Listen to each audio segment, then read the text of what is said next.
여러분 안녕하세요. 최인호 TV입니다. 예고해드린 대로 제주에 제가 오늘 아침에 도착하여 오늘 제주대학교 해양생명과학과 정석근 교수님을 찾아뵈었습니다. 정석근 교수님, 우리 시청자 여러분께 인사 말씀 부탁드립니다. 예, 제주대학교 정석근이라고 합니다.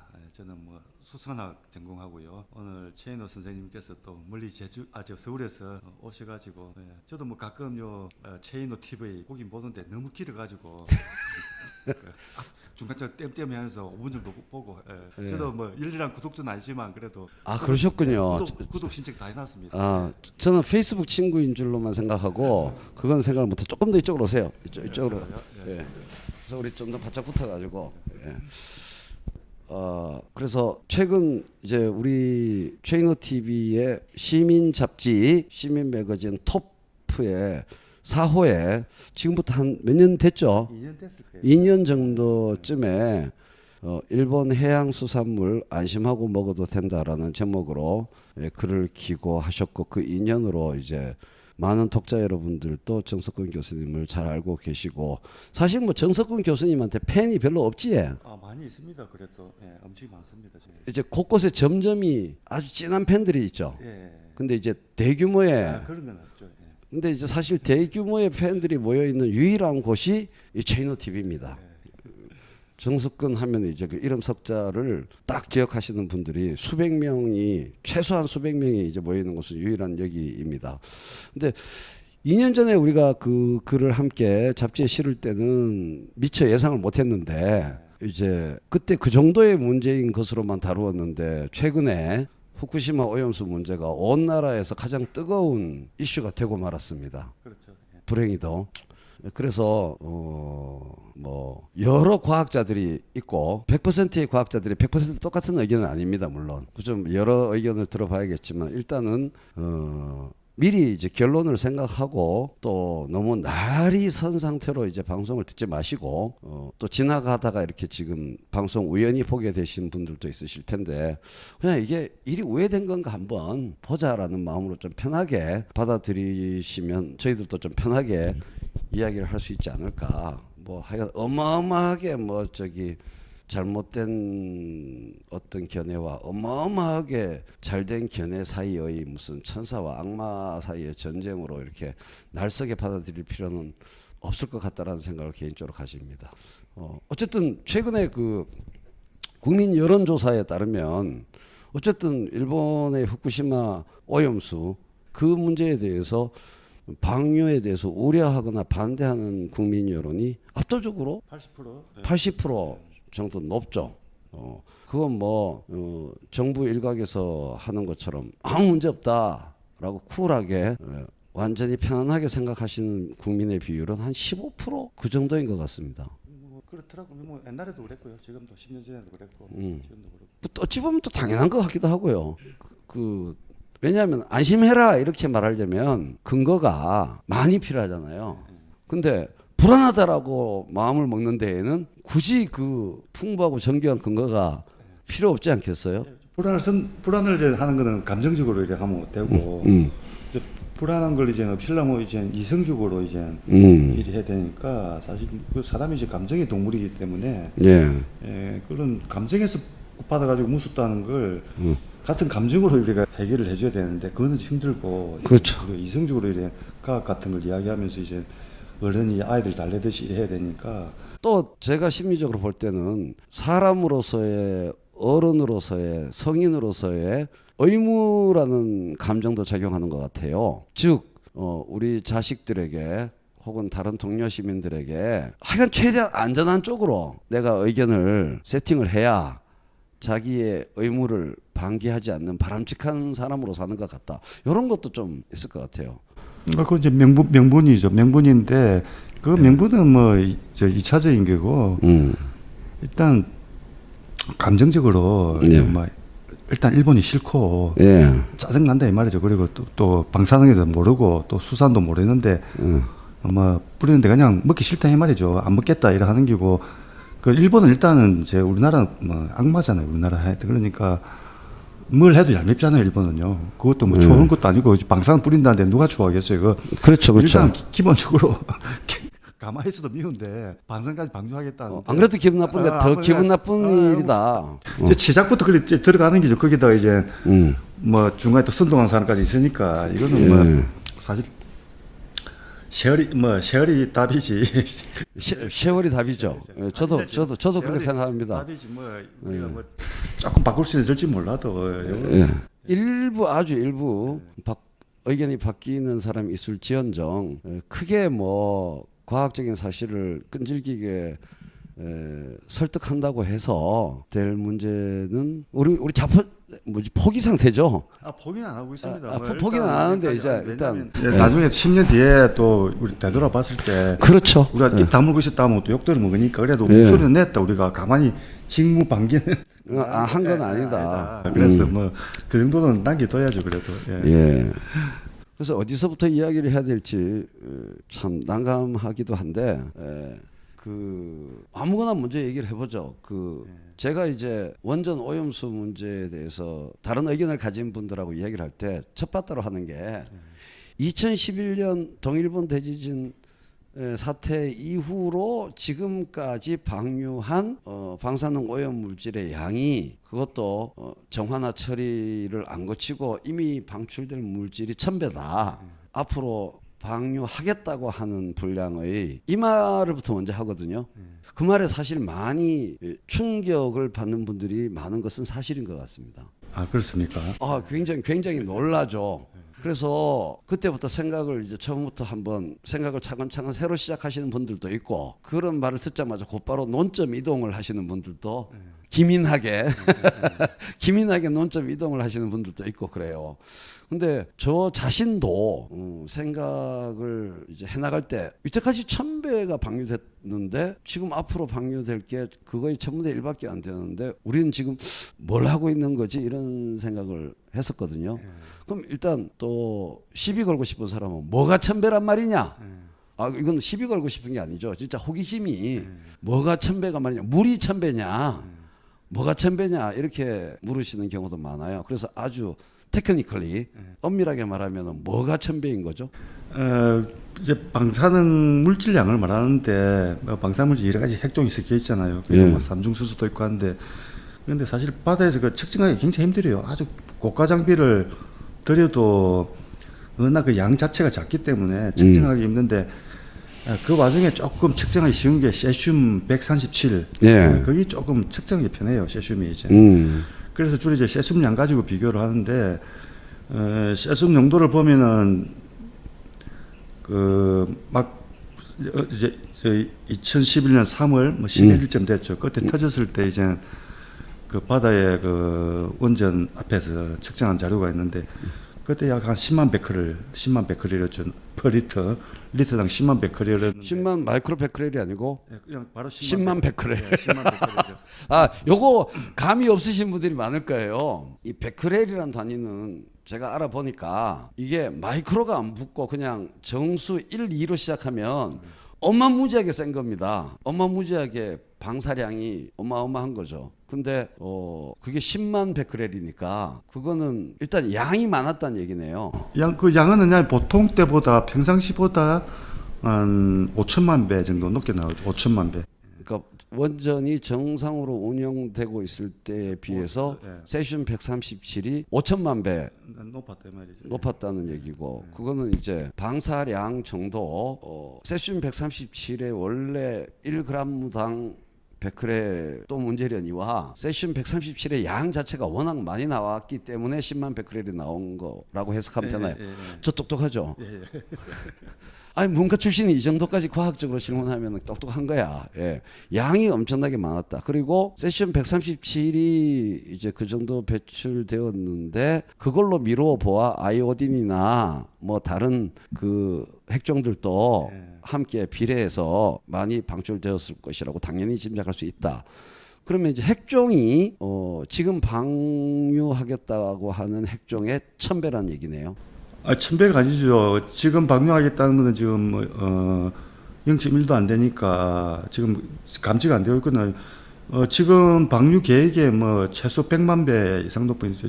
그때보다는 지금 100만 배 이상 낮은 기고 지금 측정을 하고 있는데 지금은 베크렐 예. per 리터 그러니까 킬로그램 또 리터당 어. 0.1베크럴이니까 10만하고 0.1이니까 지금 이제 100만 배. 100만 분의 1로 줄어들었죠. 가만있어 봐. 10만 나누기 0.1. 아, 예, 100만. 100만 배. 그렇다면은 이제 저는 철학과를 나왔으니까 할 줄 아는 거는 과학적 데이터는 잘 모르겠고 아주 기본적인 형식 논리학. 지금 방류하겠다고 하는 0.1 베크렐 퍼 리터가 한국 근해에 엄청난 그래서 저 방사능 농도라는 건 이제 아까 10만 베크렐이 그렇게 높게 나온 이유는 그러니까 뭔가 사고가 터졌거든요. 터진 게 이제 뭔가 폭발을 남기죠. 폭발을 하는데 그 폭발한 건 순간적으로 이제 폭발을 했고 그다음에 시간이 지나면서 이제 그 방사능 누출량은 이제 기하급수적으로 줄어들죠. 기하급수적으로. 그러니까 처음에는 굉장히 높았지만은 뭐 기하급수적으로 줄으니까 거의 3달도 지나지 않았어. 몇 달 지나지 않아서 그 농도가 이제 10만 분의 1 그러니까 약 1베크렐 정도로 줄어들죠. 줄어들고 그다음에 서서히 줄어들어가지고 지금은 0.1 베크렐 정도고. 그러니까 사고 그 충격은 자동차 사고 난 것 같죠. 자동차 12년 전에 사고가 났는데 충격이 나가지고 사람이 그때 쿵 충격을 받았다면은 그들은 이제 서서히 이제 그 회복이 되는 거죠. 지금 회복 단계에 와 있고. 그래서 상황은 저 2011년 한 5월달쯤 돼서 5, 6월쯤 돼서 상황이 다 종료됐어요. 사실은 종료됐는데 지금은 그 나머지 그 조금 남은 여진 정도죠. 지진이 일어났으면 지진도 이제 본진이 있잖아요. 거기 탁 때리고 그다음에 여진이 계속 되잖아요. 그죠? 네, 계속 조금 일어나는데 그 이제 후쿠시마 방사능이 뭐 해양이나 사람에 미치는 영향은 2011년 3월에 나가지고 6월쯤 3달 정도 지나가지고 99% 이상은 그때 충격을 다 줬고 지금 나머지 1% 가지고 이제 12년 동안 이제 질질 끄면서 이제 조금씩 이제 그런 영향을 주고 있는 거죠 지금. 그러니까 논리적으로 보면 앞으로 방출하겠다는 쪼매되는 양이 한국 근해에 심대한 지대한 심각한 영향을 미치는 게 참이라면 이전에 방출된 것은 어마어마한 영향을 미쳤었다라고 참이 나오는 거죠. 예. 그렇다면 2011년 4월 이후로 동해와 각종 대한민국 주변 일본 근해 바다의 측량 측정 장치로 그 변화 추이를 영향 추이를 기록한 측정 값이 있을 거 아니에요. 그 값들에서 어마어마한 수치가 나왔었겠네요. 아니죠. 그러니까 뭐 우리나라 영향을 제일 늦게 받는 데니까 뭐 2011년 전이나 후나 아무런 차이가 없어요. 차이도 없고 왜냐하면 우리나라는 이제 그 쿠로시오 해류 때문에 제일 늦게 도달하는 곳이기 때문에 오히려 영향을 이제 직접 받는 하와이 같은데 또 후쿠시마 하와이가 아니라 후쿠시마에서 앞바다에 30km만 나가도 그 농도 자체를 처음에 일본 장비로 측정을 했는데 그 처음에는 이제 뭐 30km 안에서는 이제 요 장비로 측정을 가능했는데 30km 나가도 일본 그 방사능 그 측정 장비로 측정을 할 수가 없었어요. 너무 농도가 낮아가지고. 정밀도가 낮아서. 거기 뭐 0.001 베크렐 이 정도 되는데 그걸 하려니까 안 되는 게 이제 미국 그 MIT에서 이제 공동 승선 조사. 그 배를 보내가 장비를 보내 미국 장비로는 그거는 이제 미국 장비가 좋은 모양이에요. 그래서 미국 장비로는 그 측정이 가능해가지고 몇 배다 이렇게 이제 추산이 가능했고 일본 장비로는 이제 측정이 안 되니까 이 몇 배 줄었다 이런 걸 발표를 못한 거예요. 그런데 그 일본에서 거기서도 자체적으로 이제 조사를 했고 당시 자기 나라니까 그다음에 미국에서도 또 미국 해군 또 거기는 또 국방이 중요하니까 그죠. 미국 또 MIT 이런 데서 와서 측정을 했는데 그 뭐 기본적으로 저 두 개가 일치를 해요. 일본에서 측정한 기나 미국이 정해 그 일치하기 때문에 누가 뭐 거짓말을 하고 있다 이런 건 말이 안 되고 했을 때 그 양 자체가 30km만 나가도 뭐 미미하였으니 미미해가지고 극히 미미하였으니 한국 근해에 미치는 영향은 극히 미미한 것으로 측량값이 나왔겠네요. 예, 그 2011년 이야기입니다. 예. 그러면 어떻게 되는 겁니까? 그럼 이제 여기서 다시 귀류법 비슷한 건데 증명이 거꾸로 돌아가면 그 측량값이 극히 미미했으므로 그 2011년 이후에 4, 5년간 어마어마하게 99%가 방출된 것들의 영향이 심대하게 나쁘게 심각하게 나타나지 않았던 것으로 되니까 그것의 100만 분의 1 혹은 1000분의 1이 앞으로 방류되겠다고 하니 그것의 영향이 어마어마할 것이다라는 말이 거짓이 되는 건데요. 그렇게 말하는 사람은 없어요. 앞으로 영향이 지금 앞으로 0.00이 방류될 길이라고 그게 문제가 될 것이라고 말하는 사람은 과학자라면 없을 겁니다. 없는데 이제 교묘하게 이제 대중들을 속이는 거죠.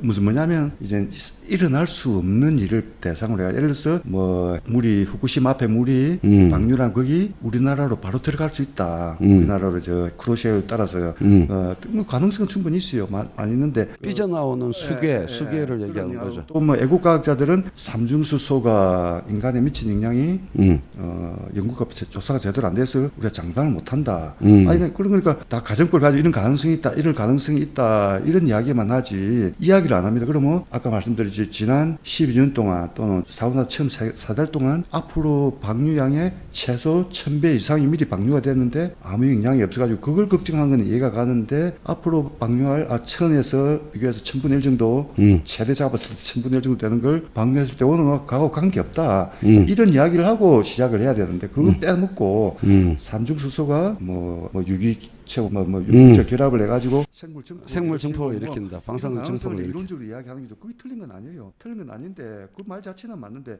그 개수를 얘기해야죠. 증폭 개수를 얘기 안 하고. 그것도 알려진 게 알려진데 그럴 가능성이 있다. 그 모든 일은 가능성이 있죠. 가능성이 있는데 그걸 현실에 하고 비교를 해봐야 되는데 비교는 안 하고 그 관념상 머릿속에 생각만 가지고 이야기를 하는 거죠. 그러니까 아시겠지만 과학이라는 게 이제 머릿속으로 생각하는 관념에서 생각하는 그런 가설. 예, 가설이라는 또 우리 생각하는 걸 이성이라고 하는데 뭐 가설을 세운다든지 머릿속에 생각하는 게 있고 이론이라고 하죠. 실제 또 관측하는 게 있거든요. 관찰과 실험. 실제 경험이라고 하는데. 예. 그 같이 두 개를 비교를 해가지고 하는 게 이제 과학인데 관찰만 해가지고 뭐 되는 것도 아니고 또 이론만 가지고도 안 되고 하는데 물론 이론만 가지고 하는 것도 있죠. 머리만 하는 거 수학 영역 수학은 거기 이제 머리만 가지고 하고 연역적인 거니까. 연역적인 관계죠. 그래서 그 연역적인 관계만 이야기한다는 것은 수학의 영역이지 과학의 영역이 아니거든요. 경험과학에서는. 경험과학이니까. 그래서 과학에서 제일 중요한 건 경험인데 실제 관찰된 거 또 과거에 일어난 거 이걸 가지고 이야기를 해야 되는데 그거는 싹 아예 이야기가 없고 머릿속에서 이렇게 하면 이렇게 되지 않느냐는 그 관념상에서 말하는 가설만 계속 이제 내세우는 거죠. 상상력이죠. 그래. 상상력이 뭐 중요하지 않다는 거예요. 제가 방송을 참 못합니다. 교수님. 왜 방송을 참 못하냐 하면은 이렇게 기본 줄기를 잡아서 과학적인 얘기를 하다가 그 중간에 채팅창에 말도 안 되는 소리를 그 누가 하잖아요. 그러면 그런가 보다 하고 방송의 기본 줄기를 유지해야 되는데 내가 못 참아. 그래서 헛소리한 사람을 박살내는 중간에 인터미션 재미를 꼭 누립니다. 근데 저것도 완전히 비현실적인 건 아니고요. 저 미꼬미라는 분이 이제 우리 논지를 받아들이면 이제 뭔가 문제제기를 하시고 싶어서 일단은 앞으로 사실은 1000분의 1이다 100만 분의 1이다라는 거는 썰이고 어마어마한 양을 앞으로 방류할 계획이다. 라고 해서 이제 기본 팩트 자체를 휘저버리는 엉뚱한 말씀을 하나 하셨고 그냥 뭐 일본 놈들은 나쁜 놈들이니까 두 번째 얘기는 일리가 있어요. 이거는 녹색당이나 정의당 쪽에서도 저런 심리인데 그런 논리면 그렇게까지 안심이 된다면 뭐하러 그 핵 폐기물 처리 장치 뭐 고민하고 방패장 뭐 데모하고 뭐 그다음에 그럼 다 바다에 버리면 되겠네. 그런 결론으로 가는 거 아니냐라고 문제 제기를 하는데 저거는 어느 정도 생각해 볼 생각이죠. 예, 뭐 설명을 또 그것도 제가 드릴까요? 모든 물질은 오염 물질이 될 수 있습니다. 방사능 물질뿐만 아니고. 자, 그 오염 물질이라는 건 일단은 오염 물질이라는 자체가 항상 오염 물질인 건 아닙니다. 오염 물질이라는 거는 그 농도에 따라서 그리고 시간과 때와 장소에 따라서 주변 생물과 작용을 할 때 어떤 해를 끼칠 때 그걸 오염물질이라고 하지. 그 어떤 물질 항상 오염물질은 아니에요. 예를 들면은 우리가 이제 망간이라는 원소를 보면은 그거는 우리가 조금만 먹어도 사람 죽습니다. 독극물이에요. 독극물인데 그 망간을 또 우리가 전혀 섭취를 안 하면은 생명체 살아갈 수가 없습니다. 그런 것도 있고. 그다음 우리가 뭐 저 똥오줌 우리 정화조 거쳐가지고 우리가 하수구로 방출을 하잖아요. 오수관 배수관을 따라서 이제 방출하면은 이제 바다로 방출이 되는데 그대로 방출하면 오염물질이 돼요. 왜냐하면은 그 이제 바로 분해가 안 됐기 때문에 냄새도 나고 또 뭐 사람이 또 생물한테 해가 될 수 있겠죠. 근데 그걸 이제 플랑크톤이 예. 그걸 이제 천천히 방류를 하면은 양이 작으면은 그거는 이제 물고기나 또 동물들한테 먹이가 되는 기죠. 그 영양소가 없으면은 해양생태가 돌아가질 않아요. 그래서 아까 그 똥 오줌이라는 것도 우리가 그걸 멋지 말하면 유기물이죠. 예, 여기 뭐 질소계열인데 그 양이 지나치게 많으면 독성 물질이 되지만은 그게 전혀 없으면은 이게 이제 식물이 자라지 못하기죠. 그리고 우리가 비료 주잖아요, 비료. 너무 없는 것이어서 비료가 뭐냐면 질소로 되어 있거든요. 예. 근데 비료를 또 너무 많이 주면 어찌 됩니까? 골프장 같은 데서 이제 잔디한다고 비료를 많이 주는데 거기 또 거기 이제 모여가지고 내려가면은 거기 또 오염물질이 될 수 있는 거예요. 그러니까 비료를 준 건 사람이죠. 사람이고 그리고 바다에 투척을 하니 안 하니를 떠나가지고 우리가 쓰고 남은 거 먹고 뱉어낸 거 모든 오염물질은 바다로 100% 바다로 다 들어갑니다. 안 들어간다고 착각하고 있는데 많은 분들이 그 이제 뭐 시간이 얼마 걸리나 차이지 우리가 먹고 마시고 하는 특히 액체 상태인 거는 다 바다로 가요. 그거는 물로 돼 있기 때문에 고체는 이제 뭐 땅에 좀 남아 있을 수 있지만은 그 증발돼서 그 하늘로 날아가는 거. 증발로 가도 다시 바다로 가고 비가 돼서. 땅으로 가면 또 지하수로 해가지고 가고 지하수 그걸 이제 사람이 눈에 잘 안 보이니까 모르는데 여기 우리 저 산에서 오줌 싸고 이러면은 그 결국은 지하수를 따라서 바다로 다 들어갑니다. 우리가 그 아침 되면 샤워하고 목욕하고 하면서 우리 또 뭐 온갖 그 오물질이 다 나오잖아요. 그 물질이 결국은 바다로 나면 어디로 가겠습니까? 우주 밖으로 나가겠습니까? 자, 지구 안에 있으면은 지구 안에서 물질은 계속 안에서 돈다고요. 물도 그렇고 모든 물질은 지구 안에서 순환을 하는데 그게 육지에 가다 둔다고 해서 육지에 그게 남아있질 않아요. 결국은 바다로 다 들어가게 돼 있어요. 모든 물질은 우리가 쓰는 모든 오염 물질이라고 하는 거는 바다로 들어가게 되어 있습니다. 그걸 뭘 누구는 버리고 안 버리고 하는데 누구나 버리고 있어요. 양과 농도의 차이지. 그걸 인정을 하고 들어가야 되는데 저는 안 버려요.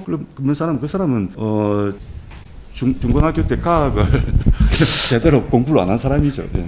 예, 근데 이제 뭐 이런 이야기를 하면 이제 이야기가 이렇게 결론이 나서 모두가 100% 동의하는 식으로 결론이 나는 일은 결코 없고 아까 교수님이 앞단에서 말씀하신 게 저한테 참 참고가 되는 것 같아요. 제가 몇 번 저 혼자 라이브를 진행하면서 느꼈던 것이기도 한데 현재 후쿠시마 오염수 방류의 위험성 문제에 대해서 말씀하시는 분들은 수학적이신 것 같아요. 그러니까 수학을 잘한다는 의미의 수학적인 게 아니고 수학적으로 0을 원하시는 것 같아요. 오염 위험도가 수학적으로 0이어야지 그것이 0.00001이라고 해서 일정한 0 이상의 숫자가 나오는 것에 대해서는 위험하다고 보시는 것 같아요. 근데 우리는 조금 전에 경험과학에 대해서 얘기하였고 경험과학은 오차와 통계적 평균과 현실성이라는 걸 갖고 있는 거잖아요. 그 차이인 것 같아요. 그래서 굉장히 연역적 극단값을 원하시기 때문에 이 후쿠시마 오염수의 현실에 대해서 설명하시는 과학자들은 현실적 경험과학적 데이터와 프로버빌리티를 얘기하는 건데 반대쪽은 1이냐 0이냐의 문제로 접근하는 경향이 있어서 이 평행선을 달린다라는 느낌이 좀 있습니다. 예, 그건 이제 왜 그러냐면 자기들이 그 논리를 방어를 못하니까 이제 0.001도 안 된다 그런 이제 급한 논리를 만들어내는데 거기 이제 뭐 아주 근거가 없는 거가 사실은 우리 뭐 미학 철학도 하시지만은 역사가 오래된 거예요. 그러니까 그걸 이제 칼 포퍼 이야기를 들으면 이제 본질주의라고 이센셜리즘이라고 하는데 칼 포퍼가 비판한 거. 비판한 거죠. 네. 그 본질주의 이제 이센셜리즘이라고 하는데 그런 게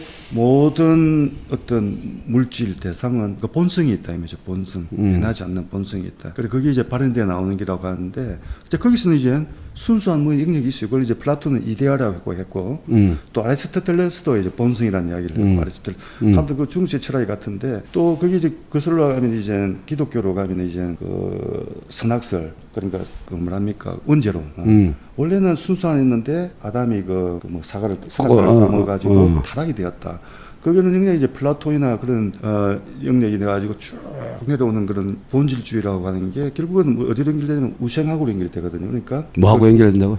우생학 그러니까 순수 우생학 예. 순수 혈통주의로 연결되는 우리 북한에서 말하는 백두산 혈통 이런 거 그다음에 나치가 말하는 게르만의 순수 혈통이 있는데 그걸 더럽힌 게 유태인들이었다. 이래가지고 우리도 그런 게 있어요. 우리가 내가 뭐 몇 대 손인데 우리 조상에 뭐 한국이면 100% 피를 받고 있는데 니는 뭐 저 몽고 피도 좀 섞이고 중국 피도 섞이고 또 뭐 일본 피도 섞이고 이러한데 그런 순수 혈통질 주장하면서 거기로 돌아가야 된다. 100% 일단 순수하는 게 어떤 게 있다 생각하고 그게 이제 의생학뿐만 아니라 다른 그 예술이나 교육 분야 모든 게 그 본질주의 영향이 그 뿌리 깊게 남아 있어요. 그래서 그런 거는 우리가 이제 그 역사적으로 철학적으로 그런 이야기고 지금 방금 말씀하신 이제 0이냐 1이냐 이런 걸 이제 결정론이라고 하는데 이거는 이미 19세기 말에 그 문제점에 대해서는 이미 이야기가 다 끝났기 때문에 자 우리 그 자연도 마찬가지고 그다음 인간 생활도 마찬가지만은 지금 보는 거는 그런 순수 그런 0, 1 그런 게 아니고 모든 변화의 원동력은 에러 시행착오 실수죠 실수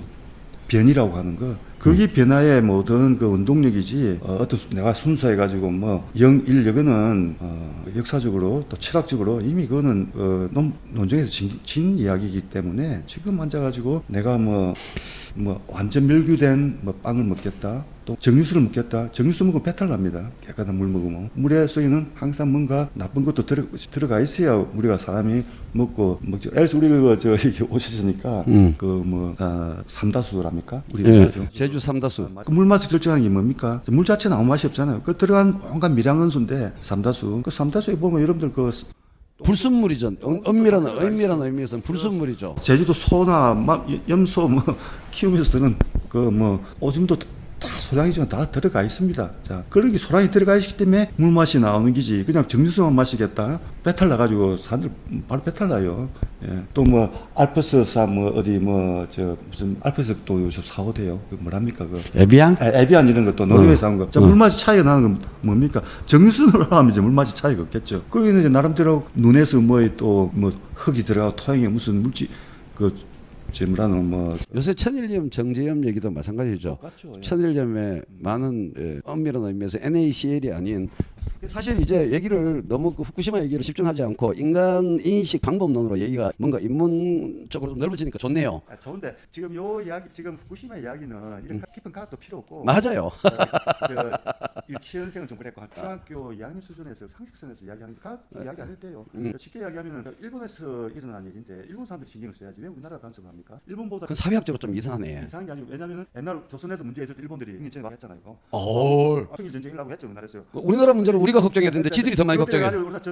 우리도 여들 다 당해봐라 이런 것도 있어. 그래 우리도 좀 가서 좀 해보자. 우리가 제국주의적 간섭 심리의 어떤 그 발현 원이 그건가? 그런데 일본에서 뭐 하겠다는데 또 우리는 일본 낮춰보잖아요. 그러니까 저렇게 일본 국민들을 위험하게 하는 오염수 방류를 무단으로 하는 무능한 무책임한 정부를 좌시할 수 없으니까 이제 군대를 동원해서라도 이제 우리가 대표단을 파견해가지고 그런 건 아니라도 뭐 아베니 저 애들 정치한 애들 아베 바보가 우리나라 좀 보면 완전 그 이상한 애잖아요. 이상한 애가 그때 방류라고 했는데 당연히 저 아베 하는 거 다 마음에 안 드는데 방류하겠다니까 뭔가 좀 버리장머리를 고쳐줘야겠다 이런 이제 심리도 작용하는. 그게 이제 저기 제국주의 내정 간섭 침탈의 논리죠. 우리가 한번 당했기 때문에. 그러니까 대갚아주고 싶은 거지. 애들 한번 우리한테 한번. 일본 국민들 보호하겠다 우리가 같은 인류애로서.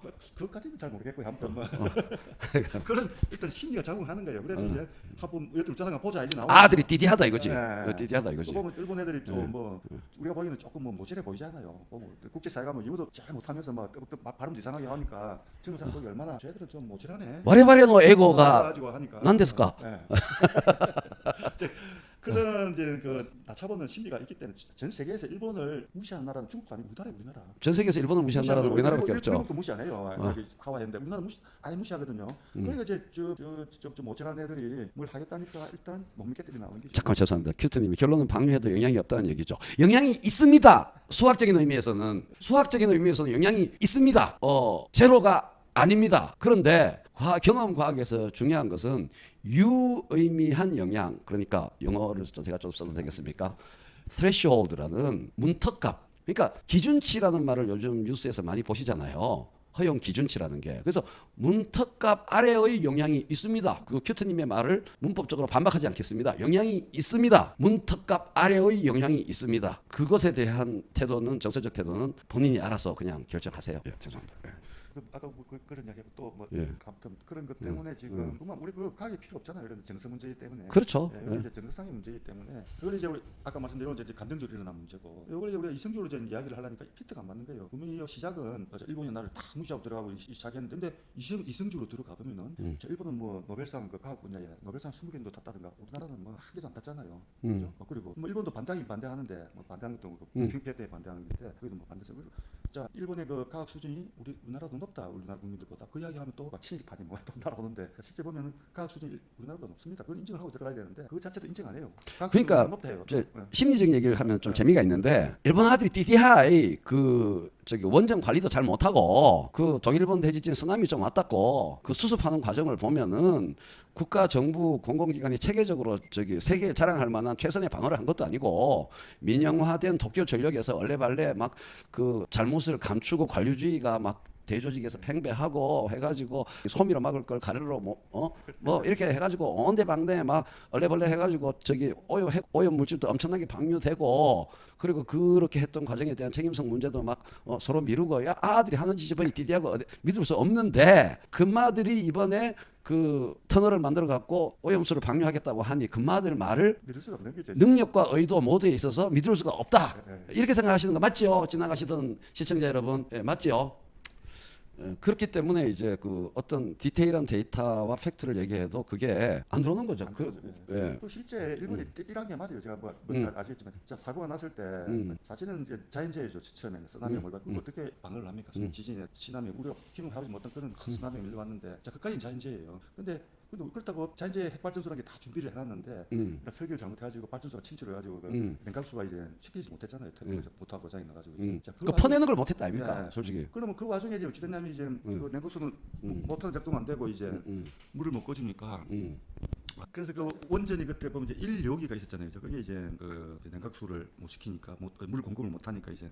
그래서 일본에 처음에 어쨌냐면은 태코도 마찬가지고 이제 일본 정부도 했지만은 그걸 이제 담수 육상에서 물로 끌라 했어요. 왜냐면 육상으로 물로 끄면 그는 이제 원전을 살릴 수 있거든요. 근데 해보니까 물이 너무 작은 거예요. 그러면 바닷물로 이제 끌어당겨가지고 시키는데 바닷물이 들어오면 못 씁니다. 이제 대상 못 쓰니까 그 원전은 이제 1호기가 있는데 그걸 뭐 몇십 조 들어갈 거 아니 그걸 이제 아끼려고 끝까지 미룬 기죠. 담수를 계속 하다 안 돼가지고 이제 해수를 이제 바닷물을 준비하는데 그게 이제 그 와중에 이제 늦어가지고 그냥 그 1호기가 이제 폭발을 한 기죠. 그 안에 막 수소 같은 칵 차지고. 그 냉각을 시키는 골든 타임을 결국 놓쳐서 폭발한 거죠. 왜냐하면 그때 이제 누군가 결정을 해야 돼요. 그걸 자 몇십 조짜리 날아가는데 자 두 개 합쳐서 적어도 뭐 한 50조는 될 거 아니고 50조 원 정도 된다 치면은 그걸 우리나라 대통령이나 누구나 있으면 우리나라에서 결정을 빨리 내리시킨데 일본 어떤 시스템에 가면 회의하고 있어. 제가 회의하고. 지금 일본 아들이 그래서 그런 점에서 관료주의가 디디하다. 비상 상태에서 그 지도력이 없는 기죠. 그걸 이제 결단을 못 하고 못 내리고 하다가 이제 우리나라 같았으면 아마 뭐 국무총리선에서 아마 결정이 났을 거예요. 장관선에서. 일본들이 그걸 자꾸 책임을 미루다 보니까 그런데 또 의사소통 문제도 있었죠. 왜냐하면 수상한테 연락을 안 했어요. 그때 돼 보니까 그런 상태에서 이제 그 도쿄 전력에서 다 자체 해결을 하다가 그게 이제 그 뭐 아까 뭐 가래로 막을 거 호비로 말고 가래로 막는 그런 이제 근데 그것만 봐도 이제 실패한 거죠. 근데 사실 그 부분이 제일 크죠. 일본에 제일 밑에 끼친 게 이제 판단을 빨리 못 해가지고 초기에 그 폭발을 안 시킬 수 있는데 폭발을 해가지고 그 돈 아끼려다가 그러니까 그 원자로를 앞으로 계속 그래도 보호해가지고 써야 되는데라는 미련과 집착 때문에 그 안 되는 담수로 카바치다가 골든 타임을 놓쳤다는 거죠. 그러니까 원자로가 지금 앞으로 쓸 수 있고 없고 그 돈이 문제가 아니고 무조건 막아. 해수를 들이퍼붓더라도 이걸 못한 거죠. 그러니까 작은 돈이 아니잖아요. 50점은 누구나 욕심을 내만 하죠. 돈이라는 게 작고 많고 하는 것은 다른 상대적인 돈하고 비교를 해야지 그 돈이 많고 적음이 의미가 있는 거지. 일본의 GDP 전체가 얼마고 전 인류에 미치는 영향을 화폐로 환산하면 얼만데. 일어나 보니까 뭐 그때보다 뭐 10배, 100배 지금 돈이 더 많이 당연하죠. 그러니까 이거 뭐 판단 잘못 내려 그리 큰 거예요. 그래서 정치 지도자는 무슨 지식이 중요한 게 판단력. 판단을 내려가지고 일해야 되는데 그걸 이제 놓치가지고 하니까 우리나라 사람들이 봤을 때는 지 나라는 지도자도 제대로 돈 해갖고 저래 도대체 믿을 게 없다 이게 나오는 거죠. 사실은 그 말은 일리가 있어요. 제가 봐도. 그때 그렇게 그 믿을 수 없었던 놈이 지금 뭐 내놓는 이야기를 믿을 수 있겠나? 이것도 심리적으로 많이 작용을 하겠습니다. 그죠? 진짜 믿을 수 없는데. 그런데 일본이 잘하는 건 뭐냐면 또 꼼꼼한 건 잘해요. 아까 지금 방류하는 거 있죠. 요거. 너무 꼼꼼해서 문제야. 1000분의 1도 안 되는 장 가지고 요걸 이제 뭐 알프스로 전화를 해가지고 IA 사찰을 받고 뭐 한 메뉴를 만들고 보고서를 만들고 뭐 꼼꼼하게 그림 그리고 뭐 사진 찍고 기가 막히게 잘해요. 이거는 그게 지금 뭐 필요한 건데 우리나라도 핀트를 잘못 잡어요. 우리가 저 일본 요구할 거는 사고 초기 사고 때 일어난 그걸 가지고 계속 그거 비판을 해야 되는데 지금 일본 제일 잘하는 거 요거는 지도력 필요 없어요. 그냥 시킨 대로 막 열심히 하면 되는 거. 요가지고 지금 우리나라가 지금 시비를 걸고 그 일 못하는 사람 특징인데. 네, 못하는데 그걸 또 일본이 자기들 쪽팔리니까 국가적으로 쪽팔리잖아요. 그러니까 전번 주에 그 회의실에서 중요한 그 회의하는데 잉크병 엎질러 가지고 중요한 종이 문서 자료를 막 엉망으로 만들어 가지고 구차례 문 직원이 있거든요. 근데 일마가 그때 컴플렉스 때문에 이번 주에는 하루에 나한테 24번을 보고하는 거야. 이 회의실 책상 위의 그 깨끗하게 닦아놓은 정도를 사진으로 찍고 그 다음에 그 회의실 구석탱이에 먼지 쌓일 수 있는 부분을 자기가 얼마나 꼼꼼하게 물티슈로 손가락 후비 가지고 다 닦아냈다 하는 거를 비포 애프터 사진 그것도 한쪽 코너만 찍으면 되는데 사각 코너를 다 찍고 그 다음에 저쪽 천장 쪽 코너는 또 줌인 해가지고 확대가 찍어가지고 사진만 한 64장을 막 보고서 해가지고 자기가 이렇게 그 회의실을 깨끗하게 한다라고 오바해서 보고서 들이미는 것 같은 거 있죠. 그냥 정신 차리고 저기 잉크병이나 안 쏟으면 되는 건데 그런 느낌이랄까요. 그러니까 이제 일본 사회가 메뉴를 따라 잘 작동하는 나라니까 그 이제 옛날 뭐 80년대도 저 축소 지향에 일본이 해가지고 이어령 선생 있었는데 일본에서 더 많이 팔렸어요. 그 책이 얼마나 공감을 많이 하는 그 축소를 이제 꼼꼼하게 잘하는 거 이런 거는 일본을 따라갈 나라가 없다 이 말이죠. 근데 꼼꼼함을 위한 꼼꼼함일 경우도 많죠. 꼼꼼함을 위한 꼼꼼함. 일본이 그 축소 지향 갔을 때 나라가 굉장히 번성하고 문화도 번성하고 이랬는데 크게 나가가지고 할 때 태평양 전쟁을 일으킨다든지 또 뭐 청일 전쟁 이렇게 대륙으로 나갔잖아요. 이때는 일본이 아니 망하는 길로 가는 길이라고. 그래서 일본이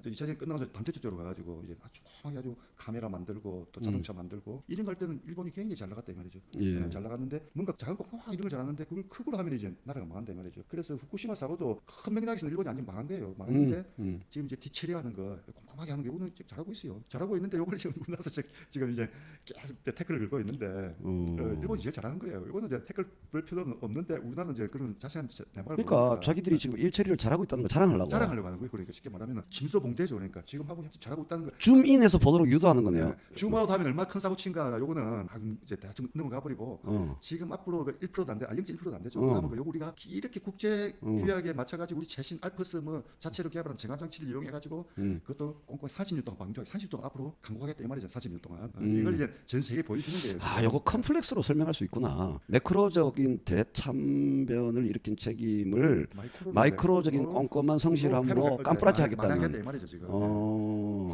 아, 또 IA가 지금 편들어 주고 있잖아. IA도 떡볶이 돼가지고 막 지금 하고 있잖아요. 그래가지고 문제 없다. 이렇게 보여주는 사람이 돋보기 수준에서 보여주니까 검증은 당연히 따라서 돋보기 수준으로 갈 수밖에 없죠. 그렇죠. 근데 어쨌든 일본 정부가 사태의 정보의 전달을 극히 미시적으로 줌인하니 그것을 검증해야 할 의무가 있는 IAEA로서는 같이 미시적이 될 수밖에 없겠네요. 아, 이제 좀 이해가 되려고 합니다. 역사적인 긴 그걸로 보니까 조금 이해가 되네. 그래서 사실 크게 기본 상식으로 보면 아까 그 1000배, 100만 배 얘기했듯이 또 하나 이제 우리가 그 의견이 다른 분들한테 제가 두 번째 꺼낸 얘기가 이제 1부 얘기 끝났습니다. 그 아까 1000배 얘기가 100만 배다 사실은. 예? 핵종 기준으로 베크렐 기준으로 보면은 100만 배가 되는 겁니다. 그라무 수로는 모르겠어요. 그라무 수로는 모르겠는데 베크렐 기준으로 하면은 100만 배가 이미 방출되었다. 두 번째 얘기는 뭐냐 하면은 1조분의 1이라는 말에 그래서 어쨌든 1조분의 1 이야기가 그 후쿠시마 오염수에 대해서 굉장히 심각하게 얘기하는 분들한테는 약간 뭐랄까 후달리게 만드는 좀 듣기 싫어하는 이야기이거든요. 그래서 그분들은 이제 분자만 얘기하려고 하죠. 1조분이든 100조분이든 100만 분이든 간에 위에 1이 있잖냐. 1에 자꾸 시선을 모아서 얘기하는데 1조분의 1은 자 어떤 근거인지 우리 저 교수님께서 한번 설명을 해주시면. 우리나라 들어오면 뭐 방사능 물질 그 방류수가 1조분의 1로 픽스 된다는데 그걸 하기 위해서 이제 뭐 이제 해수 순환 모형이라는 게죠. 모델을 개발해가지고 2011년에는 뭐 독일에서 모델을 돌려 결과가 나왔고 또 2020년 중국에서도 나왔고 또 올해 초에 이제 한국 해양과학 기술원에 뭐 모델 모형을 돌렸는데 그 모형 돌리는 거는 어떻게 쇼하는 게죠. 빤한 건데 국민들을 안심시키기 위해서인데 그저 중학교 산수면 중학교 과학이면 충분히 알 수 있는 게 일본에서 그 후쿠시마 방출할 그 오염수 양이 130만 톤이고 전 세계 바닷물 부피가 뭐냐면은 130경톤입니다. 계산 쉽게 하기 위해서 130경톤. 제가 그거를 중간에 저 칭찬 좀 받으려고 곧바로 바다 이야기를 하면 사람들이 못 알아들 것 같아서 그 물의 부피 물의 부피에 대한 사람들의 감이 사실 잘 약하거든요. 그렇죠. 그래서 소양강댐 네. 소양호에 담겨 있는 물의 양은 몇 톤일까요? 그냥 130만 톤 하면은 돈 130만 원도 많은 돈인데 130만 톤 하니까 무지하게 많아 보이잖아요. 근데 소양강 댐에 얼마 정도의 물이 있을 것 같습니까? 그러면은 사람들이 깬돌을 찍는데 형편없어요. 이 굉장히 낮게 몇 천만 톤 뭐 이렇게 보거든요. 근데 이게 이제 13억 톤이다. 30억 톤인가 13억, 그러니까 수십억 톤이다라는 걸 알려주면 그때서야 이제 물의 부피의 비례에 대해서 조금 감이 오고 그 다음에 그러면 바닷물은 하면 이제 그럼 이제 1조분의 1이 이제 그때서야 좀 납득이 되시는 것 같더라고요.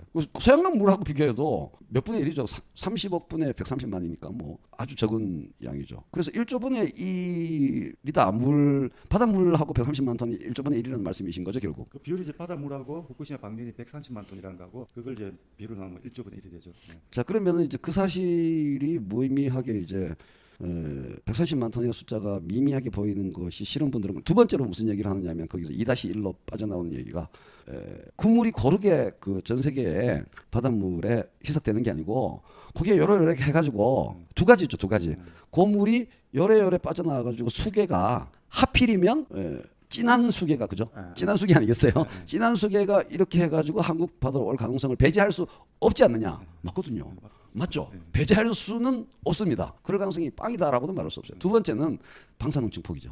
그 다음에는 방사능 증폭으로 생물체의 1조분의 1이지만 그것이 플랑크톤에서부터 이렇게 저 참치까지 쭉쭉쭉쭉 증폭되어서 농축되어 가지고 그 농축된 최종 단계의 어류가 한국 근해에서 잡히면 바닷물하고 130만 톤 사이의 1조분의 1은 단순히 그냥 숫자뿐인 거 아니냐. 이 두 개의 반론이 있는 것 같아요. 제가 보니까 각각에 대해서 어떻게 생각해요? 그 희석이 100% 바로 되는 건 아니죠. 이제 나오면은 이제 그 북극에서 물을 방류하면은 또 바닷물하고 또 그 담수하고 섞이기 때문에 바닷물하고 쉽게 섞이지는 않습니다. 그래서 이제 쭉 근데 가면서 계속 섞이죠. 자, 섞이는 과정에 하나는 이제 확산이 있고 두 번째 해류에 의해서 이제 그죠? 해류에 의해서 이제 그 교란이 일어나니까 해류에 의해서 더 빨리 굉장히 더 속도 빠르죠.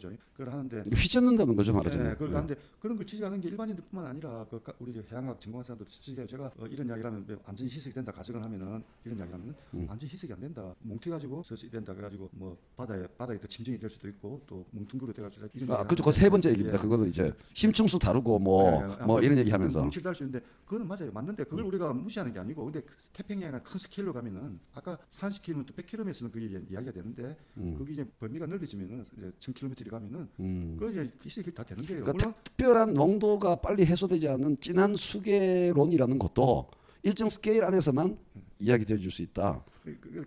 가스 규모가 커지면은 확산 이제 100% 확산이 다 되는 건 아니야. 무작위로 되는 건 아니고 일단 이제 서서히 확산이 돼 가는 건데 그러면 야 100% 그러면 무작위로 스켰냐? 그거는 참다. 그거는 될 수 없어요. 될 수 없는데 100%가 되든 뭐 95%가 되든 아까 그 농도를 재면은 1조분의 1이 되는 거는 차이가 없고 또 실제 관측 자료에서 특별히 그렇게 높게 나타나는 게 가까운 데서는 있어요. 100km, 200km 또 사고 초기에 사고 초기에는 실제로 그 뭉쳐 다니는 다른 데보다 농도가 몇 배 더 이상 높은 게 관측이 되게 됐어요. 아니 세슘 우럭 이야기도 그 이야기 아닙니까? 네. 그 바로 앞바다에 가두리처럼 이제 네. 실험 모니터링을 위해서 그 생물을 가둬놓은 수상 생물이 있는데 바이오타라고 하나요? 하여간 뭐 그게 있는데 그 중에 세슘 137이 허용 기준치의 180배가 포함된 우럭이 발견되었다. 근데 이제 국제 기준치로 하면 18배죠. 근데 우리나라 이제 기준치로 하면 180배인데, 근데 그거는 이제 그 앞에 일부러 가다놨죠 그게. 일부러 이제 못 나가게. 바로 앞에서 어떻게 되는가의 영향. 근데 제가 얘기를 듣다 보면 이제 이런저런 경험 과학이 좋은 게 이런저런 얘기가 논리적인 추론의 시간을 쓸데없이 할애하지 않는 방법이 동해와 우리나라 연근해와 또 현해탄이든 뭐든 그 각종의 포인트들이 있을 거 아닙니까? 그 방사능 수치를 측정할 수 있는 실제로 지금도 측정을 하고 있죠. 지금 계속 우리나라 측정하고 있죠. 그래서 그게 6개월 뒤, 1년 뒤, 1년 반 뒤, 2년 뒤 어떻게 되는지 보고 이것이 유의미한 뭐 엄청난 변화가 있다. 그러면 그때 뭐 경계하겠죠. 그때 뭐 경고를 하거나 하겠죠. 그럴 가능성이 없다 보지만.